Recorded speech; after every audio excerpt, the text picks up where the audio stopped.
Hello, students. In this lecture, we all have welcome to all. In this session, I am going to discuss about the total energy of revolving electrons, their potential energy and kinetic energy and relation between them. तो चलिए हम लोग इस session में ये सीखते हैं कि total energy of electrons that revolves in nth orbit, उसकी पोटेंशियल एनर्जी, काइनेटिक एनर्जी को कैसे फाइंड आउट करते हैं और इनमें रिलेशन क्या होता है। तो चलिए स्टार्ट करते हैं। इसके लिए हमने एक माना कि एक इलेक्ट्रॉन्स है जो r रेडियस वाली सर्कुलर पाथ पे v वेलोसिटी से, v is the velocity of electron, ये v वेलोसिटी से रिवॉल्व कर रही है। इस इलेक्ट्रॉन का चार्ज e-1 है और atomic number means the number of protons is equal to z और इलेक्ट्रॉन का चार्ज e- है तो 1 प्रोटॉन का चार्ज होगा e+ और इसमें total number of protons z हैं, इसलिए न्यूक्लियस का चार्ज होगा, न्यूक्लियर चार्ज Ze+। इनके बीच की डिस्टेंस r है। नेक्स्ट अब हम लोग ये जानते हैं ये चार्ज e है, इसकी चार्ज Ze+ है, तो according to Coulomb's law therefore force of attraction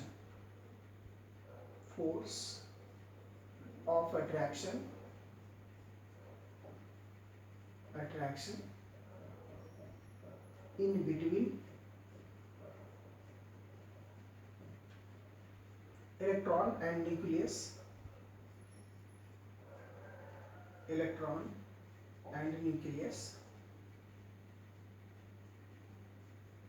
equal to Ze plus into E minus upon Z square equal to, ये प्लस और माइनस जो साइन है वो पॉजिटिव और नेगेटिव नहीं, वो साइन को दिखा रहा है कि वो जो मैग्नीट्यूड है वो अपोजिट उनका डायरेक्शन है, पॉजिटिव।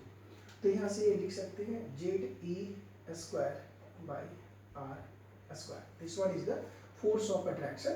यहाँ इसको F से मैं रिप्रेजेंट करता हूँ, तो F is equal to Ze square. इसे इक्वेशन 1 मान लेते हैं। हमने यहाँ पर ये माना है कि एक इलेक्ट्रॉन जिनका मास m है v वेलोसिटी से r रेडियस वाली सर्कुलर पाथ पे न्यूक्लियस के चारों ओर रिवॉल्व कर रही है। लेकिन बोर्स एटॉमिक थ्योरी में आपने पढ़ा है कि electron doesn't revolve in any circular path but only those circular path for which angular momentum is integral multiple of nh upon 2 pi। यानी कोई भी इलेक्ट्रॉन उसी सर्कुलर पाथ में रिवॉल्व करता है जिसके लिए एंगुलर मोमेंटम का वैल्यू nh अपॉन 2 पाई के इंटीग्रल मल्टीपल होते हैं।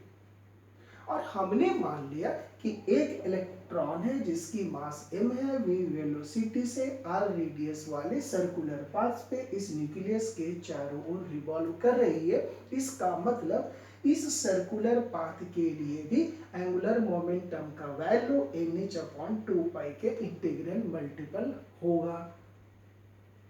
देयरफॉर हम लोग ऐसा लिखते हैं, since angular momentum mvr that is equal to nh upon 2 pi। यहाँ से हम लोग ऐसे निकाल सकते हैं nh upon 2 pi और यहाँ से हम लोग r इक्वल टू निकाल सकते हैं nh upon 2 pi, right, m into v, equation number 2। Next potential energy.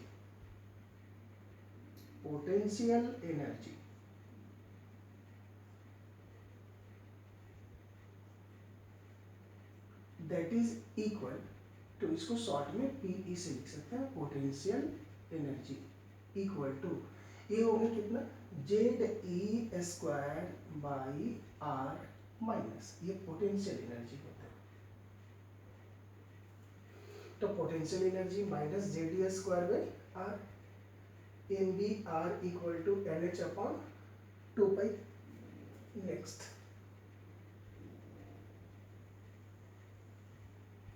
Rutherford ने ये कहा था कि ये जो इलेक्ट्रॉन्स रिवॉल्व करती है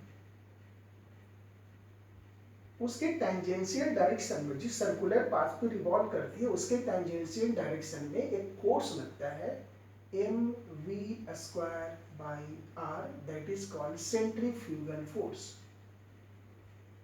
centrifugal force.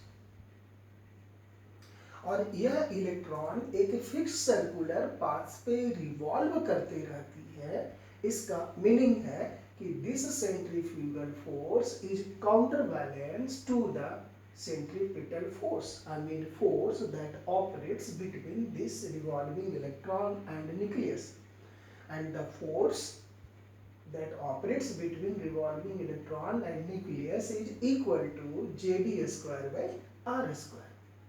It means this force of attraction is counterbalanced by this force of attraction, this centrifugal force. तो यह लिख सकते हैं, since electron revolves in a fixed circular path, in a fixed circular path,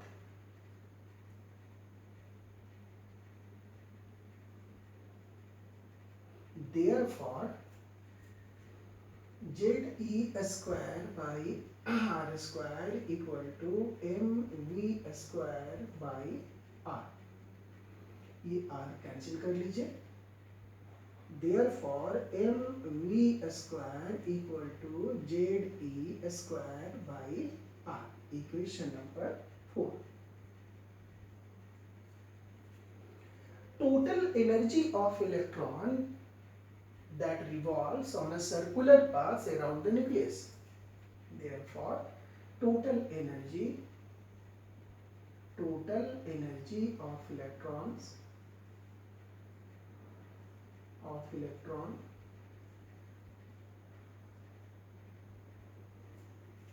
ET total energy, that is equal to potential energy plus kinetic energy. And potential energy we all have calculated here, minus jd square by r, minus ze square by r, plus kinetic energy we all know, kinetic energy equal to half mv square, इसकी value आप दीजिए half mv square, और यहाँ से minus Z E square by R plus 1/2 into M V square. Now so here M V square is equal to Z E square by R, that is equal to Z E square by R. Now solving it becomes minus 1/2 Z E square by R. That is the total energy of revolving electrons around the nucleus. Equation number 5. अब यहाँ पर आप देखो, हम लोगों ने यहाँ से निकाल रखा है R की वैल्यू कितनी है. तो R की वैल्यू है NH2πm इंटू V, R की वैल्यू. तो यहाँ से हम लोग R की वैल्यू सब्स्टिट्यूट कर सकते हैं.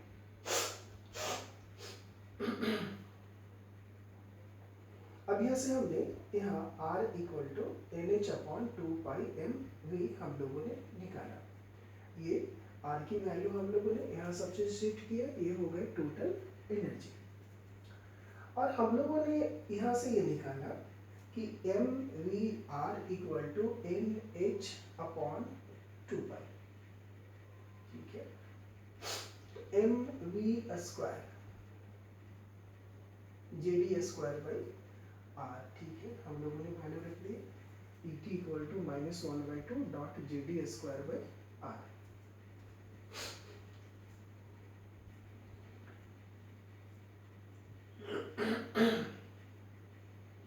हम लोगों ने ये पढ़ा कि जो M B R equal to N H upon 2 pi हो गया, R equal to N H upon 2 pi M V हो गया। ठीक है,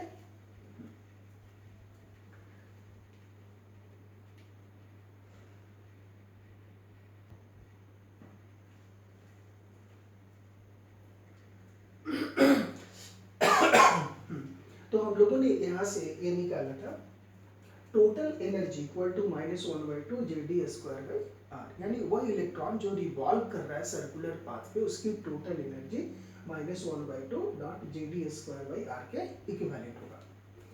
आप इस इक्वेशन को देखिए, इस इक्वेशन में हमने r equal to 2 NH upon 2 pi M V हम लोगों ने कैलकुलेट किया है। अब इसे मैं क्या, यहाँ से आप v इक्वल टू निकाल सकते हैं। देखिए, नाउ फ्रॉम इक्वेशन टू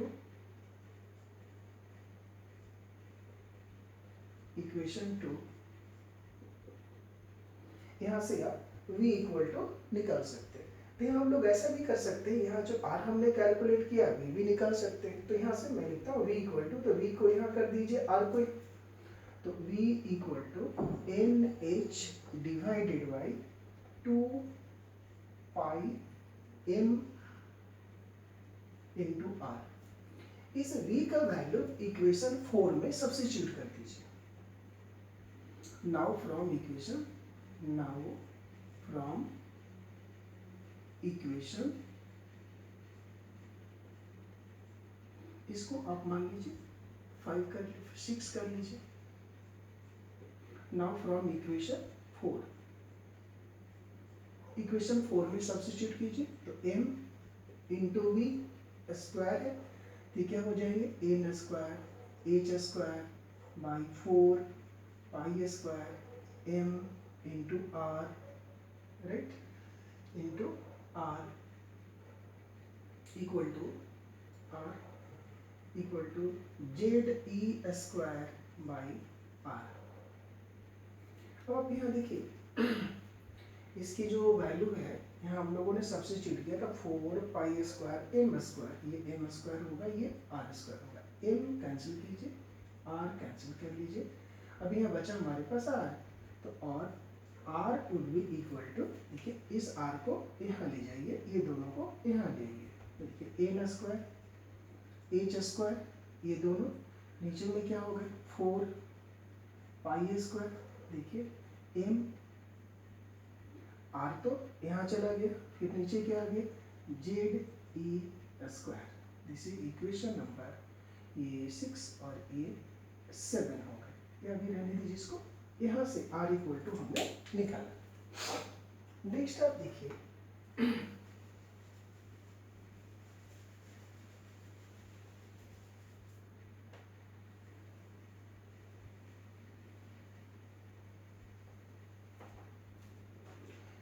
इसमें आर वेरिएबल है, एन स्क्वायर वेरिएबल है, जेड वेरिएबल है। जो वेरिएबल है उसको बाहर निकाल लेते हैं, अलग कर लेते हैं, अब कांस्टेंट टर्म को एक साथ रखते हैं।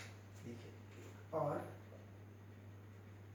आर इक्वल टू यहाँ से H square by divided by 4 pi square M E square into N square by Z. H क्या है, प्लैंक्स कांस्टेंट, इसकी क्या वैल्यू होती है मैंने आपको पहले बता दिया, इसकी 2 वैल्यू होती है। जूल सेकेंड में, अर्ध सेकेंड में 6.62 into 10 to the power -34 joule second, 6.62 into 10 to the power -27 joule second, ये दोनों वैल्यू हमने बता रखा है। यहाँ पर इसकी ये आपको नोन है, 4 पाई भी नोन है, m इलेक्ट्रॉन का मास हम लोगों ने पहले कैलकुलेट कर लिया है, e चार्ज ऑफ इलेक्ट्रॉन हम लोगों ने पहले कैलकुलेट कर लिया है। इन सभी की वैल्यू यहाँ सब्स्टिट्यूट करते हैं, तो now it comes 0.529 n square by z angstrom. So this one is the radius of nth orbit. और मैंने ये रेडियस ऑफ nth ऑर्बिट का formula 0.529 n square by Z. Next for hydrogen atom it has one electron in first orbit, so n equal to 1, z is also equal to 1. Therefore r1 that is equal to 0.529 angstrom. That is called, this value is called, it is called Bohr's radius. Bohr's radius. इसका मतलब bourse radius की value कितनी होती है 0.529 angstrom. और इसको कभी कभी ऐसे भी लिखा जाता है, लोग ऐसे भी लिखते हैं, ए नॉट भी इसको लिखते हैं, ए नॉट इक्वल टू 0.529 एंगस्ट्रॉम. ये आपको याद रखनी है ये वैल्यू. तो हम लोगों ने निकाला ये रेडियस कैसे है. फिर रेडियस निकालना हो यदि हाइड्रोजन लाइक स्पेसिस के लिए तो इस फॉर्मूले से हम लोग निकाल सकते हैं. Next total energy ET. तो ET equal to -1/2 ZE square by R है. ये जो R की वैल्यू यहाँ से हमने निकाला है, ये R की वैल्यू यहाँ सब्स्टिट्यूट कर दीजिए. तो देखिए R इक्वल टू क्या हमने निकाला, n स्क्वायर h स्क्वायर, ये सभी ऊपर चले जाएंगे. तो लिख लीजिए into 4 pi square m ZE square. यहाँ से हम लोग लिख सकते हैं इसको कैंसिल कर लीजिए. 2 z और z square e square e to the power 4 pi square into m, Z का तो यहाँ स्क्वायर हो गया, नीचे में divided by n square h square. अब इसमें देखिए कांस्टेंट क्या क्या है, m कांस्टेंट है, पाई कांस्टेंट है, e कांस्टेंट है, h कांस्टेंट है, z और n वेरिएबल है. इसको आप बाहर निकाल लीजिए. यहाँ हो गया 2 e to the power 4 pi square m divided by h square into z square by n square. इन सभी की वैल्यू यहाँ सब्स्टिट्यूट कर देंगे. तो देयरफॉर ET इक्वल टू, यहाँ से इसकी वैल्यू आ जाएगी 2 पॉइंट माइनस में है, -2.18 into 10 to the power -18 into Z square by n square joule per atom. और यदि इलेक्ट्रॉन वोल्ट में -13.6 Z square by n square electron volt per atom. और इसकी वैल्यू को किलो जूल में भी निकाल सकते हैं, जो हम लोगों ने पहले लिखा. किलो जूल में ये वैल्यू हो जाएंगे -1312 Z square by n square kilo joule per mole. ऐसा.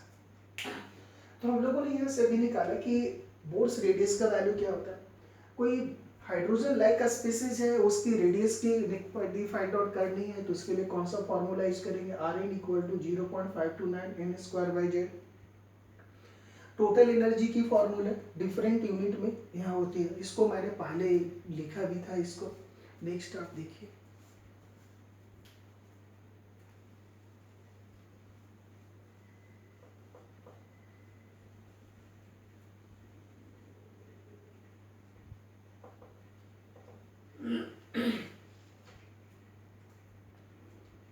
तो हम लोगों ने पोटेंशियल एनर्जी ये सारी हम लोगों ने कैलकुलेट किया. पोटेंशियल एनर्जी, टोटल एनर्जी, फिर ये हम लोग टोटल एनर्जी, फिर रेडियस हमने निकाला, potential energy, total energy, kinetic energy, इसको भी हमने निकाला. नेक्स्ट हम लोग देखते हैं वेलोसिटी ऑफ इलेक्ट्रॉन. तो हम लोगों ने निकाला है वेलोसिटी ऑफ इलेक्ट्रॉन. इसको मैं लिख देता हूँ direct formula, velocity of electrons of nth orbit nth orbit, Rn, that is equal to 2.18 into 10 to the power 8 zy in centimetre पर सेकेंड। ऐसा इसको याद रखना है, वेलोसिटी ऑफ इलेक्ट्रॉन। अब हम लोग देखते हैं relation between potential energy, kinetic energy in सभी में। तो देखिए ईटी टोटल एनर्जी हम लोगों ने क्या निकाला, -1/2 ZE² पोटेंशियल एनर्जी हमने क्या निकाला, -ZE² काइनेटिक एनर्जी हमने क्या निकाला, 1/2 half mv² means JD² half mv² kinetic energy mv² equal to JD² अब यहाँ से देखिए टोटल एनर्जी और पोटेंशियल एनर्जी में रिलेशन देखिए। Now therefore ET divided by PE total energy by potential energy that is equal to -1/2 ZE² divided by -ZE² तो ये तो पूरा कैंसिल हो गया, माइनस माइनस कैंसिल हो गया, equal to 1/2। Therefore total energy, ठीक है, 2 into total energy equal to potential energy, यानी पोटेंशियल एनर्जी और टोटल एनर्जी में रिलेशन होता है। यदि कोई इलेक्ट्रॉन रिवॉल्व कर रहे हैं, उसकी पोटेंशियल एनर्जी मान लीजिए 4.2 है, तो उसकी टोटल एनर्जी कितनी हो जाएगी, 2 इंटू 4.2। तो ये बहुत ही important formula, that is it indicates the relation between total energy and potential energy. Next देखिए total energy and kinetic energy,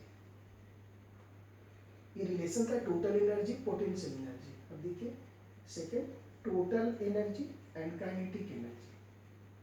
total energy 1/2 minus 1/2 JD²/R, kinetic energy 1/2 JD²/R, ये दोनों कैंसिल, इक्वल टू इस therefore implies that total energy equal to minus kinetic energy, यानी दोनों में positive और negative अंतर है। नेक्स्ट देखते हैं total energy, potential energy, total energy, kinetic energy, potential energy और kinetic energy. Now potential energy divided by kinetic energy, potential energy minus JD²/R, kinetic energy 1/2 JD²/R, ये दोनों कैंसिल कर लीजिए और यहाँ कितने हो जाएंगे, पोटेंशियल एनर्जी इक्वल टू, यहाँ देखिए कितने हो गए, वो 2 पर चला गया, तो कितना हो जाएगा, -2 इंटू काइनेटिक एनर्जी। तो this one is the relation between potential energy, kinetic energy, potential energy, total energy, kinetic energy. तो आज का टॉपिक था हमारा how to calculate the total energy of electron, potential energy of electron, kinetic energy of electron, radius of electron, velocity of electron. So we all have determined successfully.